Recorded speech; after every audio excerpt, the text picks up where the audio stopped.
tentunya ada kewajiban untuk mengqadha puasa tersebut. Nah, lalu bagaimana cara kita mengqadhanya? Nah, ini akan dibahas pada pagi hari ini. Ya, mudah-mudahan akan mengingatkan kembali terhadap hal yang sudah kita pahami, yang sudah pernah kita dapatkan di berbagai majelis ilmu. Man aftara ayyaman min ramadhana kal maridi wal musafiri wa nahwihima qada ba'dahu ma fatahu.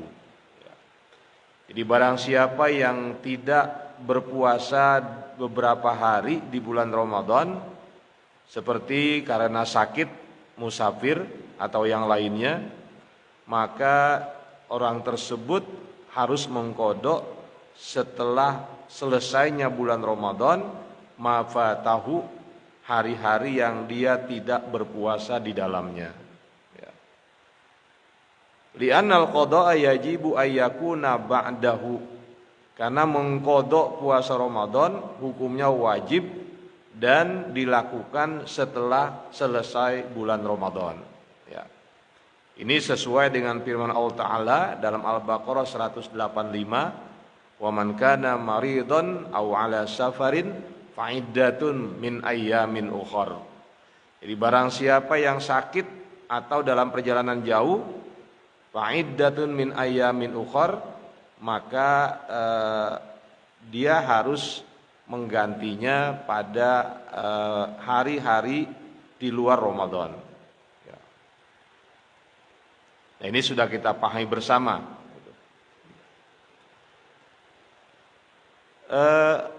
Seandainya Ramadan itu umpamanya jatuh pada saat di mana banyak turun hujan umpamanya, ya, atau Ramadan jatuh di saat musim kemarau yang sangat terik, lalu kita tidak berpuasa di bulan Ramadan pada beberapa hari tertentu atau satu hari. Nah, ini tidak ada ketentuan bahwa kita itu harus mengqadhanya pada saat hari-hari terik. Jadi kita tetap boleh mengqadhanya pada saat hari-hari yang dirasakan kita anggap lebih sejuk gitu ya. Mungkin bagi satu daerah yang mempunyai 4 musim, ya dia bebas saja. Umpamanya puasa Ramadan jatuh di musim kemarau, musim panas ya. Pada musim panas, kemudian dia mau mengqadhanya di musim dingin, ya boleh aja ya. Tidak ada keharusan dia harus mengqadhanya pada saat musim panas gitu. Dan seterusnya begitu ya. Dhahaba jumhurul fuqaha'il malikiyyati wasyafi'iyyati wal hanabilati illa anna qada'a ramadana yakunu ala tarakhi, lakin qayyadu dzalika bima idza lam yakut waktu qada'ihi. Jadi mayoritas ulama fikih dari Malikiyah, Syafi'iyah dan Hanabilah, mereka berpendapat bahwa mengqadha puasa Ramadan itu tidak harus segera. Ya, tidak harus segera. Umpamanya pada bulan Ramadan ini kita tidak berpuasa karena sakit atau apa begitu, tidak harus pada bulan Syawal kita membayar qadha tersebut. Ya. Ini tidak ada keharusan. Jadi tidak harus menyegerakan untuk mengqadha puasa yang kita tinggalkan pada Ramadan karena ada udzur syar'i. Ya.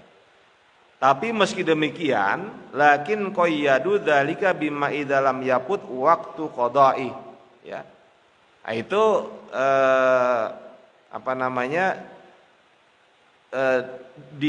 disepakati seperti itu, tapi dengan catatan ya, kalau waktu untuk mengqadha puasa Ramadan ini masih agak luas ya. Umpamanya besok di bulan Syawal, itu kan untuk menuju sampai Ramadan berikutnya itu beberapa bulan ya.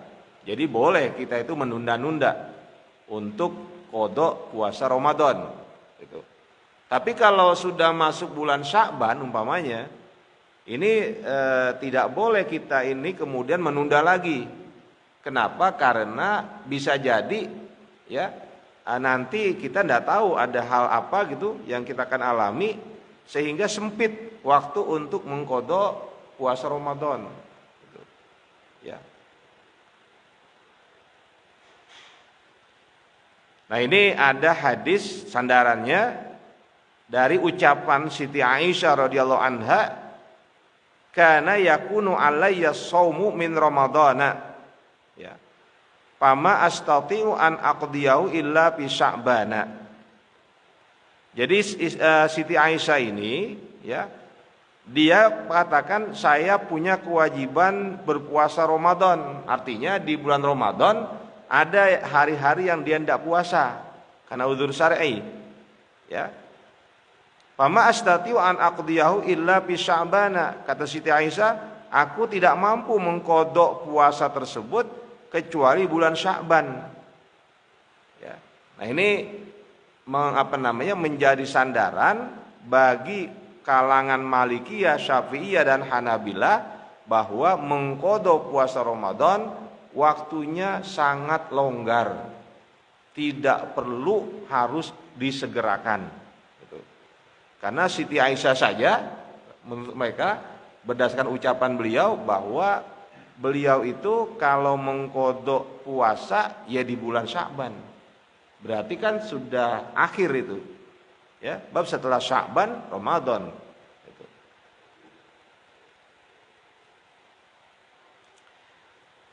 Wala yajuzu 'indal jumhuril malikiyati wasyafi'iyati wal hanabilati ta'khiru qada'i ramadhana ila ramadhana akhara min ghairi udrin. Ya.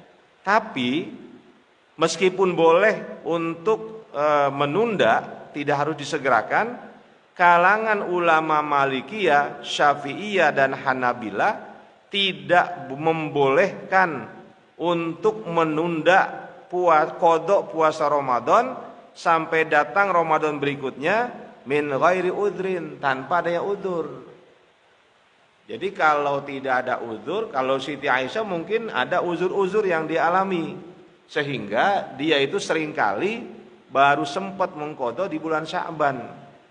Tapi kalau ternyata sepanjang bulan Syawal sampai bulan Sya'ban itu tidak ada udzur syar'i yang menyebabkan seseorang boleh tidak berpuasa, maka ketiga kalangan mazhab ini mereka tidak membolehkan. Bal alaihi qada'uhu qabla maji Ramadan sanatil qabilati, ya. Qabla maji Ramadan sanatil qabilati. Jadi bahkan kata kalangan Malikiyah dan Syafi'iyah serta Hanabilah itu ada penekanan untuk mengqadha puasa Ramadan sebelum datangnya Ramadan tahun berikutnya. Ya. Alasan juga sama karena kata mereka walaupun Siti Aisyah seringkali mengqadha di bulan Sya'ban, tapi beliau tidak pernah mengqadhanya menjelang akhir Sya'ban. Ya, jadi kata mereka, li anna Aisyah radhiyallahu anha lam ta'akharhu ila dzalika, ya. Jadi Siti Aisyah gitu ya. Beliau tidak pernah mengakhirkan menunda qadha puasa Ramadannya sampai mendekati bulan Ramadan lagi gitu. Ya, memang betul kalau lihat dalil di atas, Siti Aisyah seringkali melaksanakan qadha Ramadannya di bulan Sya'ban, tapi bukan pada bulan akhir-akhir Sya'ban, dan itu dikarenakan ya khawatir nanti kalau terus ditunda ya, ditunda sampai mendekati akhir Sya'ban akan datang uzur syar'i. Ya, entah sakit atau bagaimana, maka ini untuk menghindari hal macam itu, ya.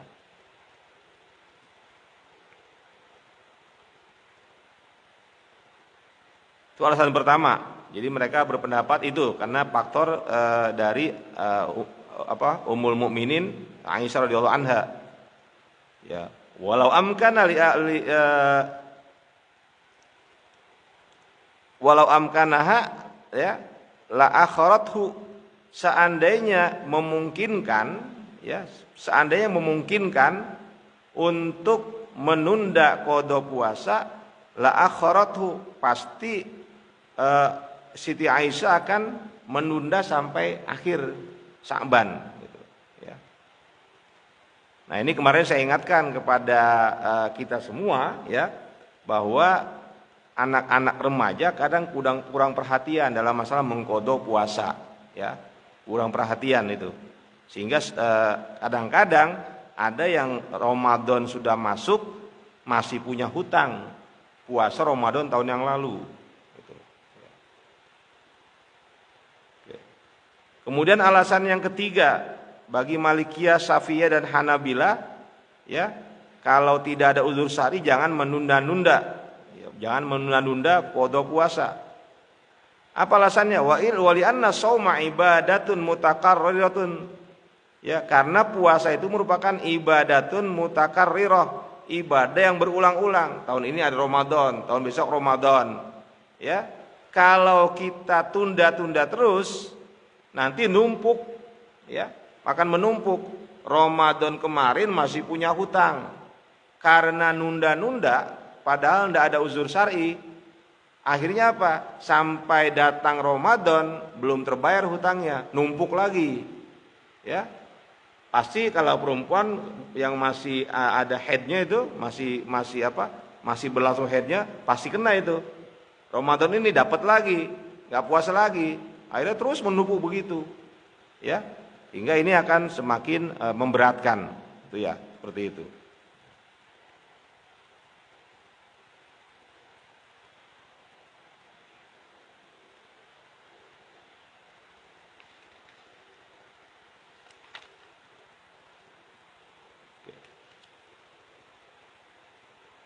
Kemudian wa dhahabal hanafiyatu wal mazaniyu minasy-syafi'iyyati wal hanabilati bi wajhin. Kalangan Hanafiyah ini berbeda dengan yang tiga tadi. Kalangan Hanafiyah dan Imam Mazani dari kalangan Syafi'iyah ini mereka sedikit berbeda terkait dengan masalah menunda mengqadha puasa Ramadan. Menurut Hanafiyah, anna qada'a Ramadana ala tarahi mutlaqan bila qaidin. Bahwa mengqadha Ramadan itu tidak harus disegerakan mutlaqan, itu secara mutlak. Ya, mau ada udzur syar'i atau tidak ada udzur syar'i, silakan aja. Gitu. Kalau yang bertiga tadi, Syafi'iyah, Malikiyah, Hanabilah, itu boleh menunda ya, menunda qada Ramadan kalau memang ada udzur syar'i. Kalau tidak ada udzur syar'i sebaiknya segerakan gitu. Tapi bagi kalangan Hanafiyah dan Imam Mazani, mereka mengatakan enggak ya, tidak harus menyegerakan qada Ramadan, itu tidak perlu karena ada sesuatu yang udzur syar'i. Mau ada udzur syar'i atau tidak, tetap itu tidak masalah gitu. Falau ja Ramadhanu akharu, apabila datang Ramadan yang berikutnya, walam yaqdil faitu atau walam yuqdal faitu, sementara puasa kemarin yang enggak dikerjakan dia belum mengqadha ya. Qaddama shaumal adai alal qadai, maka dia harus mendahulukan puasa yang di bulan Ramadan yang berjalan daripada qadanya. Ya pasti begitu. Kalau yang kemarin masih punya hutang, sekarang masuk Ramadan, yang dipuasakan ya Ramadannya bukan qadanya. Kalau lihat qada enggak sah. Umpamanya dia merasa kemarin masih punya hutang ya, karena haid 7 hari. Kemudian masuk Ramadan dia belum bayar, tinggal 3 hari. Maka dia puasa Ramadan, niatnya mengqadha yang tahun lalu, tidak sah, ya, itu tidak sah. Karena apa? Fa'iddatun min ayamin ukhar, yang diminta mengqadha itu di bulan selain Ramadan, ya, nggak boleh di bulan Ramadan.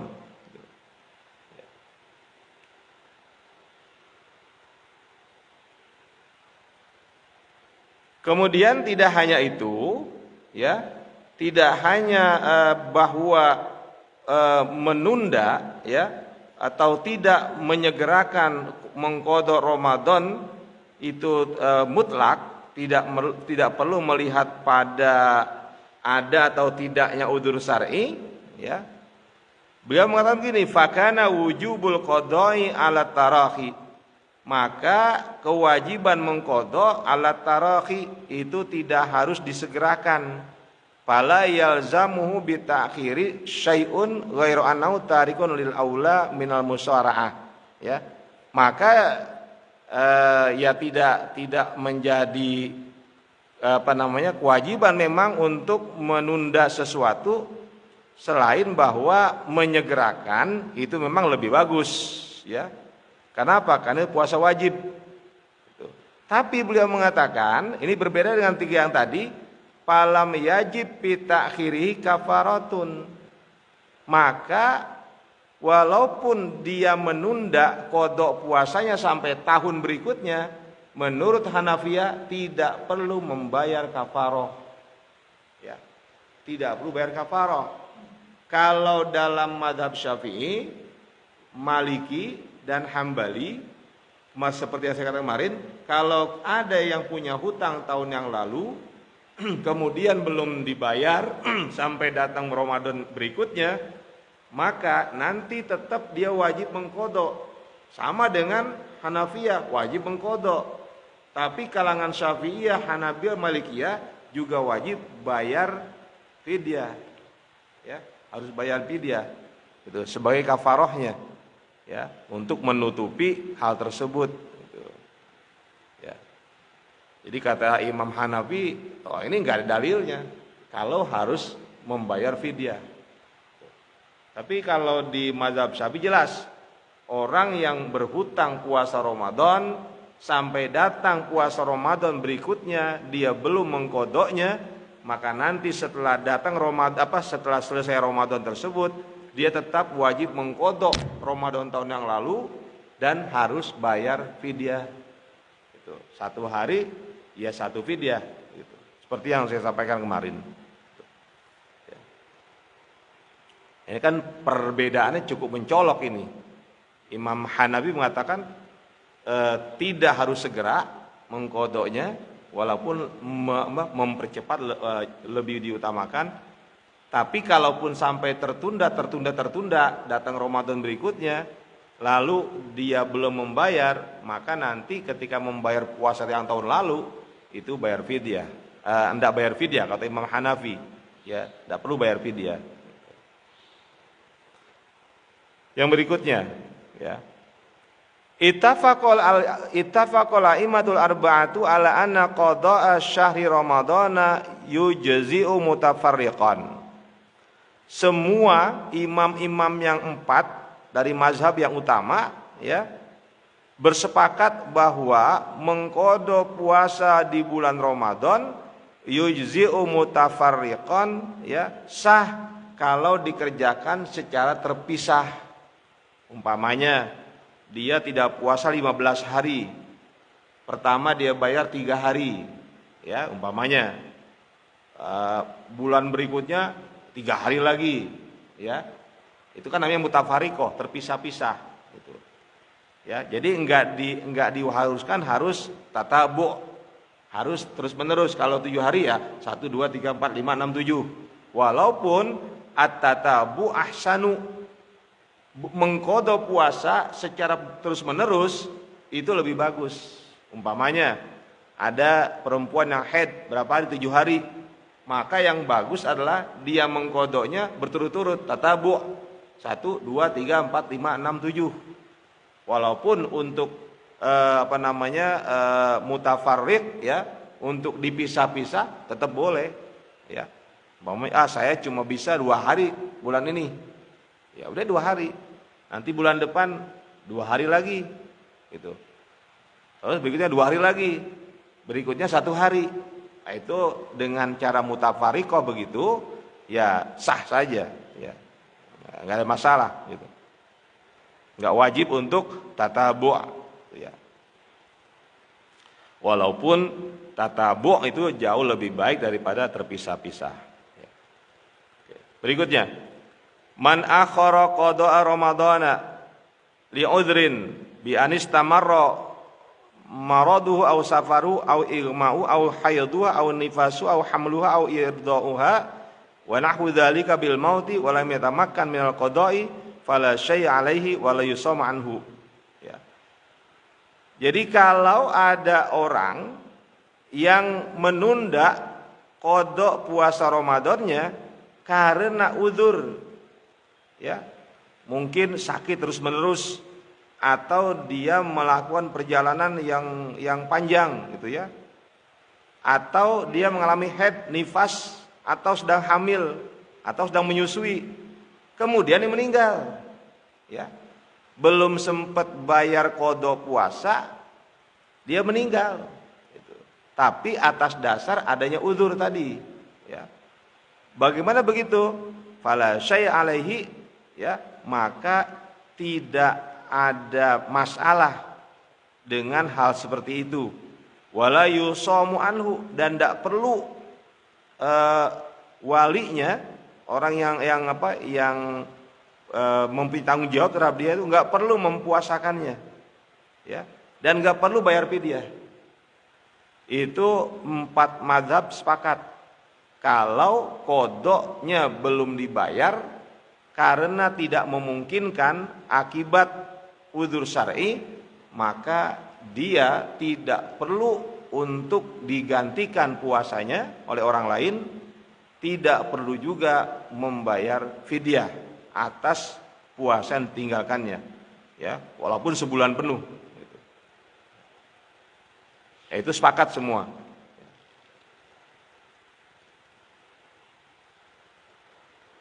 Tapi ada pendapat lain, ya, fadzahaba jumhurul fuqaha'i al-hanafiyyati wal malikiyyati wasyafi'iyyati fi shahih, ya. Sedangkan mayoritas ulama fikih kalangan Hanafiyah, Malikiyah, Syafi'iyah pada kaul yang sahih, mereka mengatakan, ya, annahu yajibu fi tarikatihi likulli yaumin muddun min ta'amin. Wajib untuk dibayar mudnya, 1 hari 1 mud dalam bentuk makanan, fi tarikatihi, diambil dari harta peninggalannya. Aduh gini Pak, kalau kita itu umpamanya meninggal atau orang tua meninggal, ya, itu harta yang ditinggalkan belum namanya harta waris, namanya tarikah, ya. Apa itu tarikah? Semua harta yang ditinggalkan almarhum, sebab ini harus digunakan dulu. Punya hutang nggak dia, ya, punya janji ke orang lain, itu diselesaikan dulu itu. Semua diselesaikan, barulah dia menjadi harta waris. Jangan orang baru meninggal udah dipecah waris saja. Padahal bisa jadi dia punya hutang. Berapa hutangnya? Atau pernah janji sama orang lain akan menghajikan, mengumrohkan. Selesaikan dulu itu. Dikurangi semua gitu ya, semua, kemudian baru jadi harta waris gitu. Nah, ini sama menurut pendapat kalangan Hanafiyah, Malikiyah dan Syafi'iyah yang sahih, bahwa orang yang punya udzur syar'i dan dia belum membayar qada puasanya, tetap dia harus mengeluarkan atau dikeluarkan fidyahnya, itu ya. Dari mana ambilnya? Dari harta yang ditinggalkan oleh si mayit. Ya, seperti itu. Wa dhahaba Syafi'iyyatu bil qadimi, kalangan Syafi'iyah menurut kaul qadim, yaitu pendapatnya, fatwanya Imam Syafi'i ketika beliau berada di Irak, ya.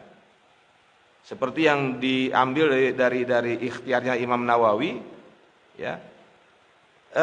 Di sana kalangan Syafi'iyah satu sini mengatakan ila annahu yajuzu li waliyhi ay yasuma anhu wa yasihu dzalika wa yujzi'uhu 'anil it'ami, ya, wa tabra'u biha dhimmatul maiti.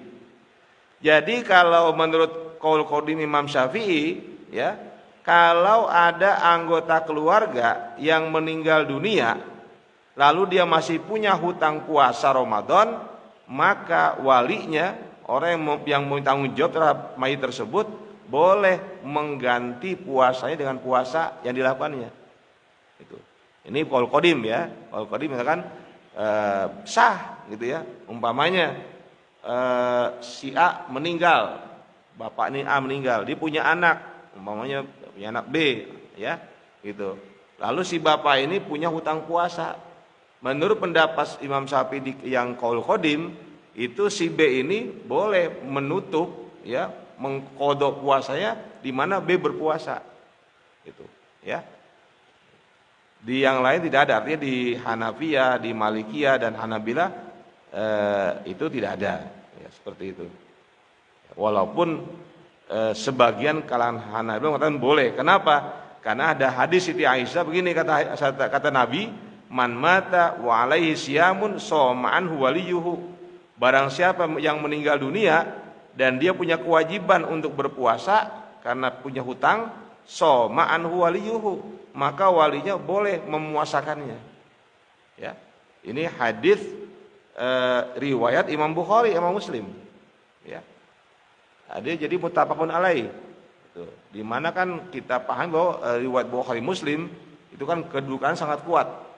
Makanya Imam Syafi'i mengatakan boleh ya, ketika ada keluarga yang meninggal dunia lalu dia belum membayar qadha puasanya, maka walinya berpuasa untuk almarhum. Ya. Ini hadis riwayat dari Imam Bukhari dan Imam Muslim. Jadi ada di Sahih Bukhari, ada di Sahih Muslim. Ya. Ya, saya kira ini terkait dengan qadha puasa Ramadan. Ya, mudah-mudahan ini mengingatkan kembali dari apa yang pernah kita ketahui, ya, mungkin di berbagai majlis yang diikuti, tentang bagaimana kita harus membayar ya puasa Ramadan yang tidak dikerjakan karena adanya udzur syar'i, ya, seperti itu.